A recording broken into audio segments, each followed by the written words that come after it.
तो हम लोगों ने समाज के हर तबके की, हर इलाके के उत्थान के लिए काम किया, प्रयास किया, विकास के लिए काम किया, और जिसका जिक्र कर रहे थे अपराध पर नियंत्रण किया। आप जानते हैं अपराध इतना ज्यादा होता था, इतना अपहरण होता था, कितने व्यापारी बिहार को छोड़कर भाग चुके थे, कितने डॉक्टर भाग गए थे, और जब हम लोगों को काम करने का मौका मिला हर चीज को नियंत्रित किया। और आप जान लीजिए हर साल केंद्र सरकार के द्वारा हर राज्य में जो अपराध के आंकड़े हैं वो प्रकाशित किए जाते हैं। और इस बार जो सबसे हाल में, ठीक तो था, काहे अपना इतना कर रहे हैं, ठीक है तो था इधर। इस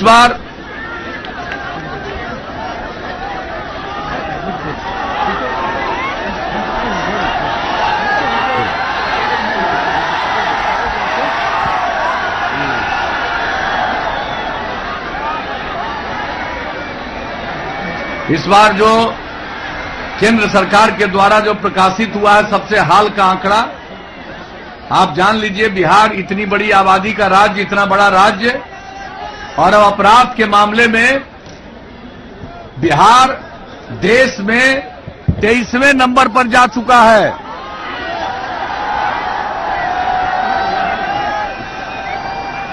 और ये क्या हो गया है भाई, क्या मामला है? कहीं गड़बड़ नहीं था, कैसे गड़बड़ हो गया है, क्या हो गया?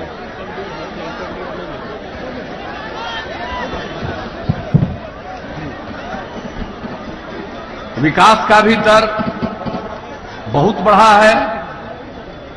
प्रतिवर्ष 12.84%, औसतन प्रति व्यक्ति आय का दर 10.52%, यानी हर क्षेत्र में काम हुआ। शिक्षा के क्षेत्र में, स्वास्थ्य के क्षेत्र में, हर एक जगहों पर काम किया गया। गरीब परिवार के बच्चे पढ़ नहीं पाते थे, लड़कियां बहुत कम पढ़ती थी, अब सबके लिए जो व्यवस्था की गई, लड़के और लड़कियों की संख्या बराबर हो गई। और इस बार जब मैट्रिक की परीक्षा हुई तो लड़कों से भी थोड़ा ज्यादा परीक्षा में लड़कियां शामिल थी। हर क्षेत्र में काम, एक एक काम हम लोगों ने किया है। कहां पहले सड़क और पुल का था ठिकाना, सब काम किया, काम करते रहे। और इस बार जब मौका मिला तो आप सब लोग जानते हैं कि हम लोगों ने और भी सभी क्षेत्रों में विकास किया।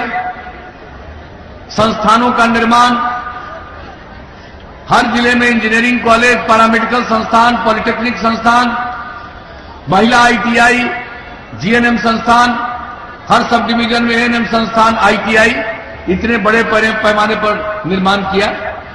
और बहुत जगहों पर मेडिकल कॉलेज स्थापित करने का निर्णय, और यहां के बारे में भी निर्णय, तो आप ये समझ लीजिए। और हर मेडिकल कॉलेज में नर्सिंग कॉलेज उसके साथ बनाना, सबका तरह का काम किया गया। हमारे बच्चे जो पढ़ना चाहते थे, बहुत लोगों को बिहार से बाहर जाने को मजबूर होना पड़ता था, तो ये सब इंतजाम हम लोगों ने किया हर क्षेत्र में।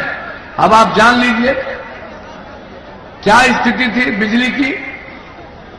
गांव की बात छोड़ दीजिए, शहरों में भी बिजली पूरा नहीं था। हमने कहा बिजली की स्थिति में सुधार लाएंगे, लाते गए। और इस बार जब मौका मिला 15 में, तो हमने ऐलान किया था कि 2018 तक हर घर बिजली पहुंचा देंगे। और दिसंबर 2018 से 2 महीना पहले हर घर बिजली पहुंचा दिया। अब तो सिंचाई के लिए भी बिजली का वो जर्जर तार बदले गए। अब आप समझ लीजिए। और पहले दिन को राज करने का मौका मिला, 15 साल तक ललटेन का जमाना था, बुरा हाल था, मात्र 700 मेगावाट बिजली की खपत थी। अब लालटेन का समय खत्म हो गया, अब बिजली 6000 मेगावाट से ज्यादा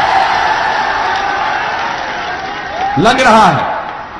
तो आप समझ लीजिए किसी भी चीज में हम लोगों ने कहा हर घर नल का जल, और उसका काम कितना तेजी से हो रहा, हर घर तक पक्की गली और नाली का निर्माण, पूरे देश की योजना और बिहार की योजना, हर घर शौचालय का निर्माण। और हम बराबर कहते रहे कि अगर खुले में शौच से मुक्ति मिले और पीने के लिए स्वच्छ पानी मिलेगा तो आज जितनी बीमारियां होती है 90% बीमारियों से छुटकारा मिलेगा। एक एक चीज को देख करके हम लोगों ने किया है, काम करते रहे हैं। और आपको मैं बता देना चाहता हूं कि हर घर नल का जल पूरे बिहार में लगभग 88% पूरा हो गया और तेजी से काम चल रहा है। और अगर हम बाबूबरही विधानसभा क्षेत्र में देखें तो कुल मिलाकर के वार्ड है 674 वार्ड, 603 वार्ड में काम पूरा हो गया, बाकी सब जगह काम बहुत जल्दी पूरा होगा। हर घर तक पक्की गली और नाली 664 वार्ड में, 665 वार्ड में काम पूरा हो गया। और 12 बसावटों के लिए ग्रामीण टोला संपर्क निश्चय योजना के अंतर्गत काम किया गया। और जहां तक सवाल है ग्रामीण सड़कों को पक्की सड़क से जोड़ना, 154 ग्रामीण सड़कों का निर्माण कराया गया। कुल लंबाई इस विधानसभा क्षेत्र में 383 किलोमीटर। तो जो काम कहते रहे उस काम को किया है। मेरी दिलचस्पी आप सब लोगों की सेवा करने में, कुछ लोगों की दिलचस्पी सीमित है और हम लोगों के लिए पूरा बिहार एक परिवार है और सबकी सेवा करना हम लोगों का धर्म है। इस दायित्व को निभाया है और आगे आप मौका दीजिएगा तो और भी जो काम बचा है उसको करेंगे। बड़े पैमाने पर लोगों को काम करने का और अवसर मिलेगा। औद्योगिक नीतियां जो लाई हैं और जिस तरह से केंद्र का सहयोग मिल रहा है और जिस प्रकार से नई टेक्नोलॉजी आ रही है, हम सारे टेक्नोलॉजी में लोगों को प्रशिक्षित करेंगे ताकि लोगों को काम करने का अवसर मिले, आमदनी बढ़े, दूसरों को भी काम दे सकें। एक एक काम करेंगे। और अभी तो बिजली दे दिया हर घर को, अगली बार दीजिएगा समय तो हम हर गांव में, हर जगह हम लोग सौर ऊर्जा से आप लोगों का रात में बिजली का प्रबंध कर देंगे। सोलर स्ट्रीट लाइट उसको कहते हैं। सौर ऊर्जा के माध्यम से पूरे गांव में हम प्रबंध करेंगे।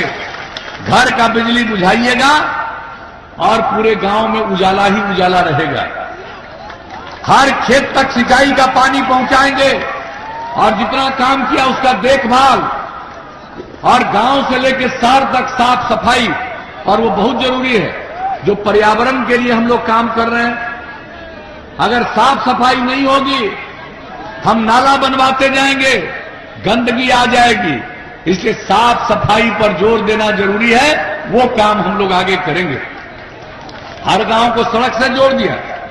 अब इसके आगे जो भी इच्छा होगी, कई गांवों को आपस में जोड़ते हुए बड़ी सड़कों तक पहुंचाने के लिए या महत्वपूर्ण जगहों तक पहुंचने के लिए और सड़कों का निर्माण, सब बाजार में और सब शहर में बाईपास बनवाएंगे। जहां अगर जमीन नहीं मिला बाईपास बनाने के लिए तो वहां पर सड़क के ऊपर सड़क बनवा देंगे, फ्लाईओवर बनवाएंगे। तो एक एक काम करेंगे।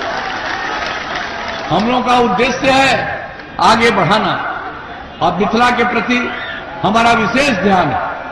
अगर मिथिला का विकास होगा तभी बिहार का विकास होगा। तो हम लोग मिल करके काम करते हैं। तो आपके बीच में हम आए हैं, आप जिताइए मीना कामत जी को भारी मतों से और फिर केंद्र में फिर राज्य में सरकार बनाइए। केंद्र सरकार और राज्य सरकार मिलकर के बिहार को विकास की नई ऊंचाइयों तक पहुंचाएगा। तो यही आग्रह और अपील करने आए हैं आप सबसे।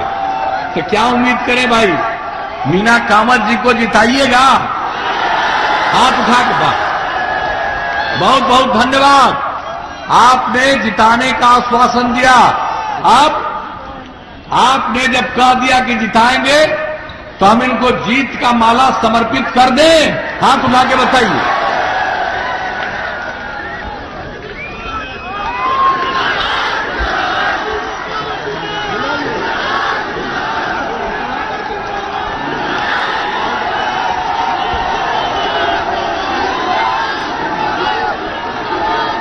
आपने आश्वस्त किया, इसके लिए धन्यवाद। और यहां पर बार बार माइक गड़बड़ चल रहा था। हम एक बात और कह देते हैं, हम लोगों का संबंध जो ब्रह्मदेव बाबू से भी रहा है, इसको मत कभी भूलिएगा। और सब मिल करके एकजुट हो करके, और आपने जो आश्वस्त किया है, इनको भारी मतों से विजयी बनाइएगा।